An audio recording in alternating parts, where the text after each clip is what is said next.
7ஆம் இடத்தில் சனி இருக்கும் பொழுது அவ்வளோ நல்ல பலன்களை கொடுக்க மாட்டார் அவரு. கேட்டா சனி கொடுப்பார் போல் யாரும் இல்ல பேசுறதுக்கு, எழுதுறதுக்கு நல்லா இருக்கும். படுற கஷ்டப்பட்டவன கூப்பிட்டு 2026 டிசம்பர் 31 எப்பா சனி கன்னியா ராசிக்காரன 4 பேர கூப்பிட்டு, "எப்பா எப்படிப்பா இருந்துச்சுன்னு" கேட்டா தான் அவன் புலம்புவான்.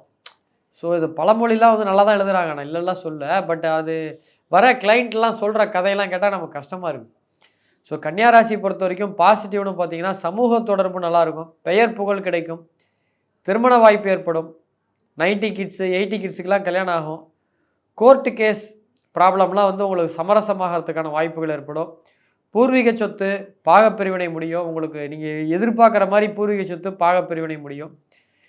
வெளிநாட்டில் வேலை, தொழில் செய்றவங்களுக்கு நல்ல வெற்றி கிடைக்கும். பிஆர் அமைப்பு உண்டு. பெர்மனன்ட் ரெசிடென்ட் ஆவீங்க. சுப விரயம் ஏற்படும். ஸோ உங்க அதாவது வீட்ல குடும்பத்தில கல்யாணம், கன்னியா ராசிக்காரங்க குழந்தைகளுக்கு மொட்டை அடிக்கிறது, காது குத்து இந்த மாரி சுப விரயங்கள்லாம் ஏற்படும். இந்த வருஷம் முழுக்க நீங்க பிஸியா இருந்தீங்கன்னா, மன உளைச்சல் இல்லாம இருப்பீங்க. பிஸியா இல்ல அப்படின்னா ஸ்ட்ரெஸ் ஆயிடுவீங்க. ஸோ ஓவர் பிஸியா இருக்கிறது தான் நல்லது.